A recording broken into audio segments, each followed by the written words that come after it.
ఆధారాలతో సహా ఇచ్చారు వాళ్ళు. కాబట్టి ఆధారాలను కోర్టుకు పంపుతారు. ఆ తర్వాత కోర్టు ఏ నిర్ణయం తీసుకుంటుందో వేచి చూద్దాం. రైట్ మానవతారాయ్ గారు, ఇప్పుడు ఆ కండవాల కాంగ్రెస్ కాదు జాతీయ అనే దాన్ని మనం ఆలోచించాలి. రైట్ అండి. ఎందుకంటే 52వ రాజ్యాంగ సవరణ 91వ రాజ్యాంగ సవరణ ద్వారా ఈ చట్టాన్ని మరింత పటిష్టంగా చేసినాం. గతంలో వీళ్ళు చేశారు, మా కాంగ్రెస్ పార్టీనే లేకుండా భూస్థాపితం చేయాలని చేశారు. రైట్ మానవతారాయ్ గారు, మళ్ళీ అక్కడికి వెళ్దాం.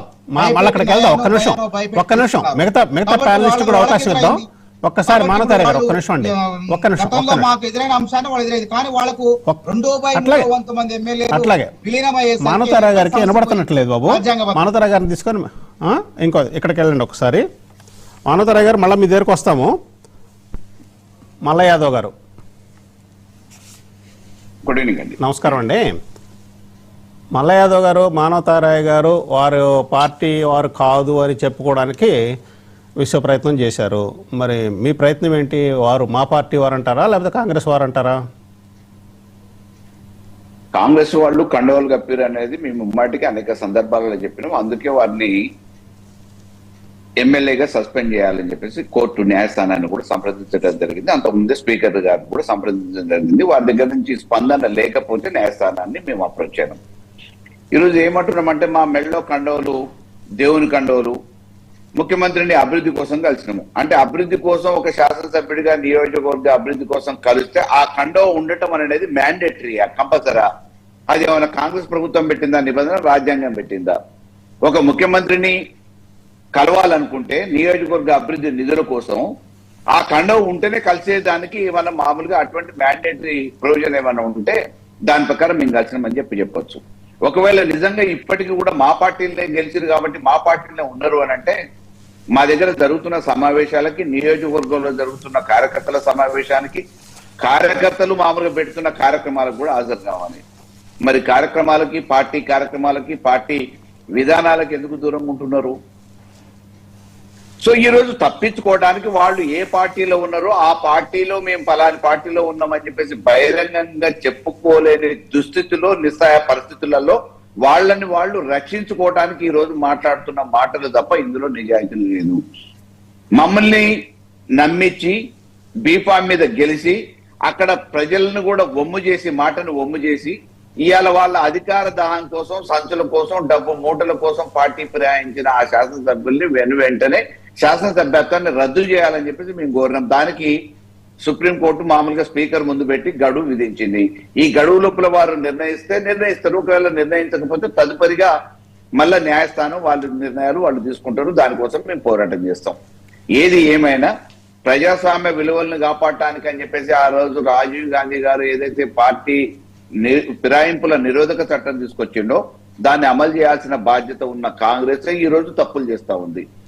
ఈ దేశంలో ఇటువంటి ఆనవాయితీని మొదలుపెట్టిందే కాంగ్రెస్ సర్కార్. పివి నరసింహరావు గారి హయాంలో మైనార్టీలో ఉన్న ప్రభుత్వాన్ని మెజార్టీలోకి తీసుకురావడానికి జేఎంఎం ముడుపుల కేసు మనం తెలియంది కాదు. కాబట్టి ఇదేదో మామూలుగా వీళ్ళు మొదలుపెట్టారు, వాళ్ళు మొదలుపెట్టారు అనే దానికంటే ఇటువంటివి జరగకుండా ప్రజల ఆమోదంతో, పార్టీలు ఇచ్చిన టికెట్ల మీద, పార్టీ మీద అభిమానంతోనూ, నమ్మకంతోనూ, విశ్వాసంతోనూ ప్రజలు ఓట్లేసి గెలిచిన వాళ్ళు ఆ పార్టీ గుర్తుల మీద 5 సంవత్సరాల కాల వ్యవధి కోసం ఎన్నికయ్యారు కాబట్టి దాని మీద ఉండాల్సిన వాళ్ళు ఈ రోజు పార్టీకి, ప్రజల నమ్మకానికి కూడా తూట్లు పొడిచిపోయారు కాబట్టి వాళ్ళ మీద శాసనసభ్యత్వాన్ని రద్దు చేయమని అడుగుతున్నాం. దానికి అనుగుణంగా ఈ రోజు న్యాయస్థానం కూడా వెనువెంటనే నిర్ణయాలు తీసుకుంటుంది. రాజ్యాంగ పదవిలో ఉన్న స్పీకర్ గారు ఆచరించకపోతే, దీన్ని అమలు చేయకపోతే రేపు వాళ్ళ పరిధిలో ఉన్న పనులు రైట్ అండి. ఇప్పుడు మొత్తం మీద మీరు చెప్పిన దాని ప్రకారం ఏంటంటే ఇక్కడికి వచ్చేటప్పటికి ఒక పార్టీ గుర్తు మీద గెలిచిన తర్వాత ఆ పార్టీని చూసి ఆ నియోజకవర్గ ప్రజలు ఆ వ్యక్తిని చూసి, పార్టీని చూసి గెలిపించారు. తర్వాత వాళ్ళు పార్టీ మారితే మరలా వారి దగ్గర నుంచి అటువంటి మ్యాండేట్ కోరుకోవాల్సిన అవసరం ఉన్నదన్నది నైతికత. సరే, ఇక్కడ వచ్చేటప్పుడు కొన్ని లూప్ హోల్స్ ఉంటాయి.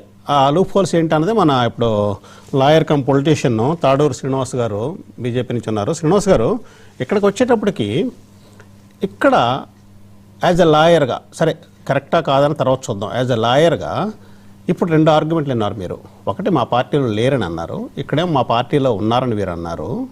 ఇక్కడికి వచ్చేటప్పటికి అసలు ప్రూవ్ చేయడం అనేది సాధ్యమవుతుందా? యాంటీ డెఫెక్షన్ లాతో ప్రూవ్ చేయడం సాధ్యమే? మళ్ళీ అక్కడ ఎన్నికలు వచ్చే అవకాశం ఉందా? అసలు ఎట్లా చూస్తారు మీరు యాజ్ ఎ ప్రొఫెషనల్ లాయర్గా ఎట్లా చూస్తారు దీన్ని? డెఫినెట్గా ఇప్పుడు లాయర్గా ఏంటంటే చట్టాలకు అనుగుణంగా చట్టాలలో ఉన్నటువంటి వీళ్ళు మెయింటైన్ చేస్తారా లేదా అనేది మాత్రమే చూస్తాం. చట్టాలలో ఉన్న లొసుగులను ఉపయోగించుకున్నప్పుడు కొంతమేరకు ఇబ్బంది అవుతుంది. అటువంటి తీర్పులలో ఇచ్చేటప్పుడు అటు స్పీకర్ అంటే మీకు తెలుసు ఇక వెస్టెడ్ ఇంట్రెస్ట్ ఏముంటుందో, స్పీకర్గా ఇంకా ఆ పార్టీ స్పీకర్గా పనిచేస్తున్నారా, ఆ పార్టీకి అతీతంగా వారు ఆ పార్టీకి ఈవెన్ స్పీకర్ రాజీనామా చేయవచ్చు, ఆయనకు డిస్క్వాలిఫికేషన్ అనర్హత పడదండి. Speaker can resign for his party membership, speaker elect అవ్వగానే ఆయన ఒక్కొక్కరికి ఆ ఎగ్జాంప్షన్ అది సాంప్రదాయం. ఎందుకంటే అన్ని పార్టీలను సమానంగా చూడాల్సిన స్పీకర్, అన్ని పార్టీలు సమానంగా చూడాల్సిన స్పీకర్ ఒక పార్టీ తరఫున అక్కడ సీట్లో కూర్చోవడం కరెక్ట్ కాదు అని చెప్పేసి వారు ముందర రిజైన్ చేస్తారు. ఆ పార్టీకి రిజైన్ చేసిన తర్వాత సీట్లో కూర్చుంటారు. ఇప్పుడు చేయలేదు కదా. సో రెండోది ఏంటంటే ఇక్కడ మీరు అడిగినటువంటి ప్రశ్న ఇంకా నయ్యం. ఇప్పుడు ఆ సీఎం గారికి మేము పంపింది పింక్ కండువానే కప్పారు. మీరు చూడండి, మీరు వేస్తున్న విజువల్లో మేమే ఆయన టీఆర్ఎస్